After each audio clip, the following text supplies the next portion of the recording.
The train screamed as it slowed, iron wheels shrieking like they already knew something was about to go wrong. And Caleb Hart stood rigid on the platform with his hat in his hands, dust clinging to his coat and doubt heavier than the revolver at his side, because ordering a mail-order bride had felt like a solution when loneliness pressed against his chest every night, when the ranch echoed with emptiness and the weight of a dying promise to his father demanded an heir. But now, as the steam billowed and townsfolk gathered with quiet judgment in their eyes, he wasn't sure he'd made the right choice, not when the letter he'd received described a simple woman, practical, grateful, someone who would fit neatly into his harsh world, and then the train doors opened and she stepped down, tall and poised, wearing deep blue like royalty instead of desperation, her spine straight, her chin lifted, her eyes sharp with intelligence and history. And the entire platform seemed to hold its breath, because this woman was not what anyone expected, least of all Caleb, whose heart thudded once, hard, like a warning shot. She moved with deliberate grace, gloved hands steady, corset tailored perfectly, hat tilted with authority, and when her gaze met his it wasn't shy or submissive. It was measuring, assessing, as though she were the one deciding whether he was worth the journey. And in that instant, Caleb realized the letters had lied or omitted something crucial, because women like this did not sell themselves to strangers unless they were running from something far bigger than poverty.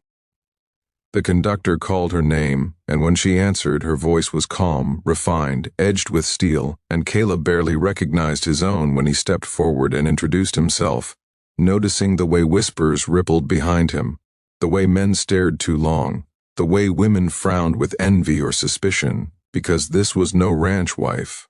They all saw it. And when he offered to take her bag, she didn't hesitate or resist, but handed it over as though she expected him to be capable, competent, equal. And that unsettled him more than if she'd been frightened, because fear he understood, fear he could manage. But this woman carried secrets in her posture, in the faint scar near her glove line, in the way she surveyed exits without appearing to. And as they walked toward his horse, she finally spoke again, quietly. "You expected someone else, not as a question but a fact." And Caleb swallowed hard, realizing that lying would be useless. So he told the truth, that he expected someone simpler, someone ready to disappear into ranch life. And she smiled, not warmly but knowingly, and said, "Then I suppose we'll both be disappointed," and climbed onto the wagon without assistance, shocking him further. The ride to the ranch was long and silent, broken only by the wind and the creak of leather, and Caleb felt like a boy again, stripped of certainty, while beside him sat a woman who seemed to carry her own weather. And when they finally arrived, and she stepped down, looking at the wide land with something like sorrow instead of awe, she said softly that it was beautiful in the way lonely things often were. And that night, over a sparse dinner, she finally told him part of the truth, that her name was Eleanor Whitmore, that she'd once lived in a world of chandeliers and expectations, that she had refused a marriage arranged for power instead of love, and when she'd paid the price for that defiance, she'd chosen exile over submission. And Caleb listened, realizing too late that he hadn't ordered a bride. He'd accepted a woman in hiding, one who did not need saving but alliance. And as days passed and her intelligence transformed his failing books, her courage calmed skittish horses, her presence challenged his authority without undermining it, the ranch began to thrive, and so did something far more dangerous between them. But the past always finds what it's owed, and when strangers arrived bearing polished boots and sharp questions, Eleanor did not panic, she prepared. And when Caleb realized powerful men wanted her returned like property, something in him hardened into resolve, because she had chosen his world when she could have run again, and when he stood between her and those men with a rifle steady and voice unshaking, declaring that whatever bargain they thought they had no longer applied, the truth became clear to everyone watching. This wasn't a mail-order bride story. It was the forging of a partnership born in fire, sealed by choice. And when Eleanor finally took his hand in public, not out of obligation but loyalty, the town understood they were witnessing something rare, something earned.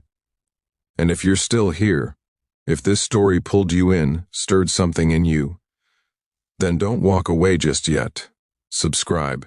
Because stories like this aren't about the past. They're about courage, identity, and the moment two broken paths collide and choose to move forward together. And the next story might be the one that stays with you long after the screen fades to black. The first gunshot cracked through the morning like the land itself had split open, and Caleb knew before the echo died that the past Eleanor carried had finally caught up to them, because men like the ones riding up the ridge didn't come to talk, they came to collect, and Eleanor stood on the porch beside him in a calm blue dress that fluttered in the rising wind, her face composed but her fingers curling once at her side.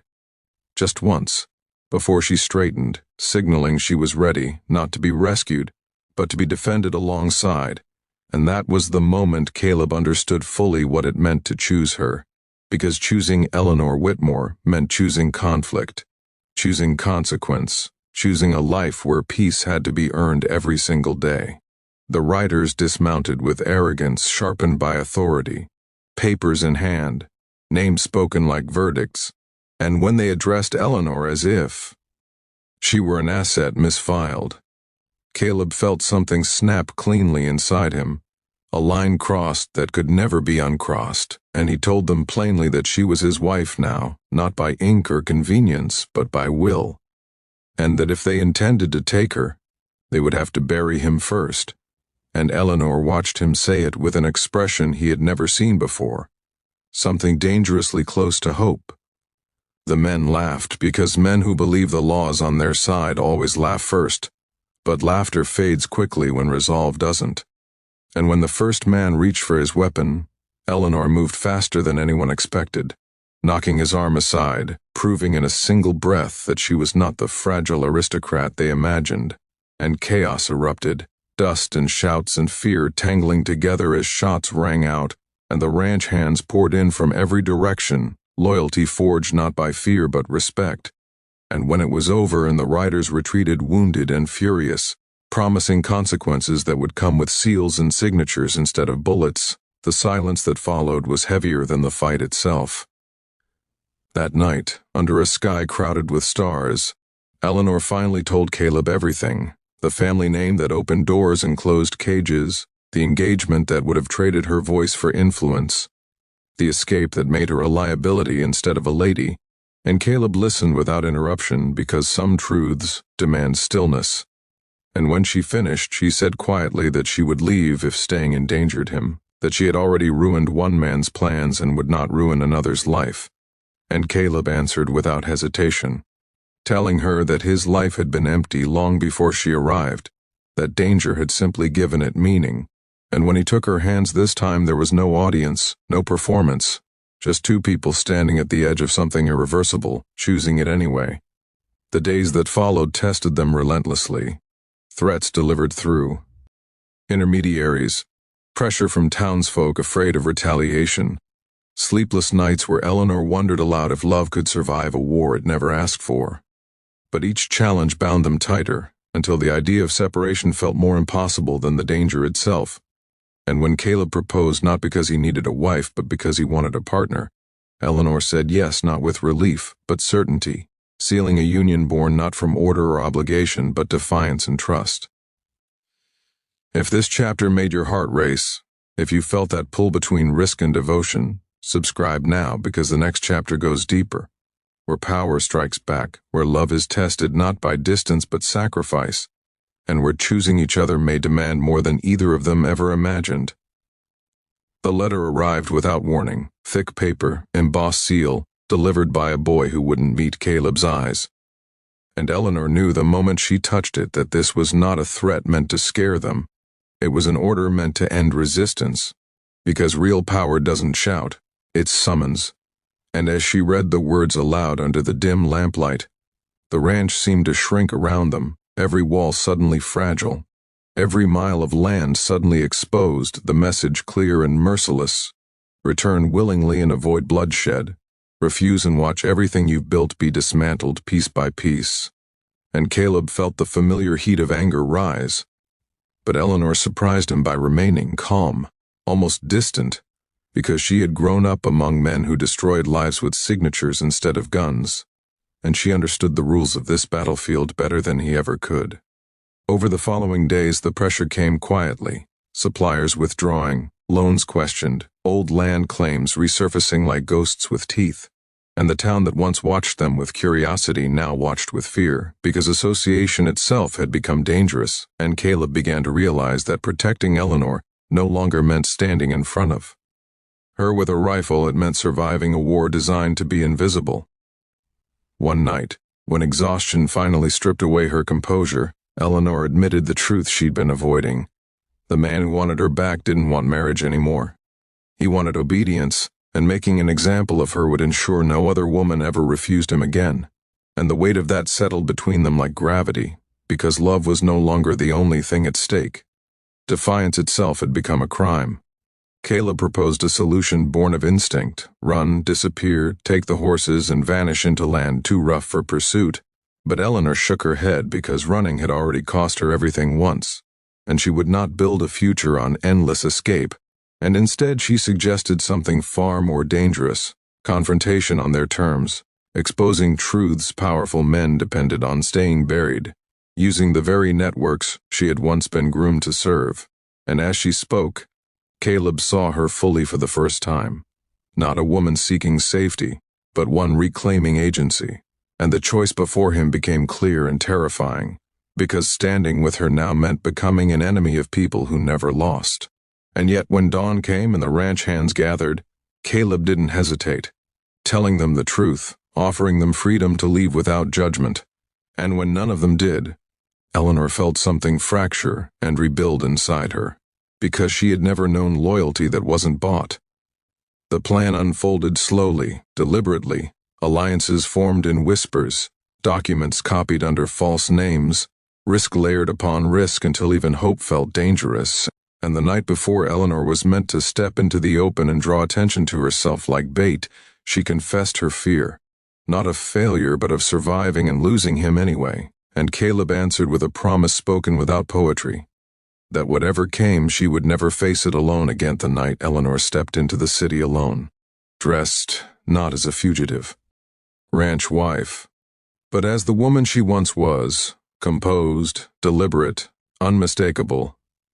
Caleb watched her disappear into lamplit streets with a weight in his chest he could not name, because this was the kind of plan that succeeded only by daring fate to intervene, and fate had a habit of answering. Inside the grand hall where power gathered behind velvet curtains and polished smiles, Eleanor moved like memory made flesh, every step calculated, every word sharpened by years of silence, drawing eyes, drawing whispers, drawing exactly the attention she needed. And when she finally spoke, quietly, publicly, irrevocably, she did not accuse, she revealed, letting documents surface like submerged bones, letting men who had never expected resistance stumble over their own certainty. And the room shifted, because power survives on secrecy, and she had dragged it into the light. But exposure always demands a price. And as the crowd erupted into chaos, Caleb felt it before he heard it, the distant roar, the crackle of flame. And when he turned toward the horizon and saw smoke rising from the direction of the ranch, something primal tore loose inside him. Because while Eleanor had gone to confront the past had struck back at their future. By the time he reached the land they had built together, fire had already devoured the barn, embers floating like dying stars, and neighbors stood helpless, ashamed. Because intimidation works best when everyone understands the cost of defiance. And Caleb dropped to his knees in the dirt, not from defeat but fury, because they had underestimated him in the same way they had underestimated Eleanor. They thought destruction would make them surrender. When Eleanor returned at dawn, soot-streaked and exhausted, expecting retaliation against herself, she found Caleb standing amid the ruins with a steadiness that terrified her more than anger ever could. And when she tried to apologize, tried to take the blame, he stopped her, telling her that land could be rebuilt, structures replaced, but courage like hers was rare, and worth any price. That was the night they made a vow not spoken aloud, a vow that whatever they rebuilt would be stronger, louder, and impossible to erase. and as word spread of the exposure of names whispered too widely to silence now, the men who believed themselves untouchable began to retreat, not in defeat, but calculation, because battles can be lost without losing wars.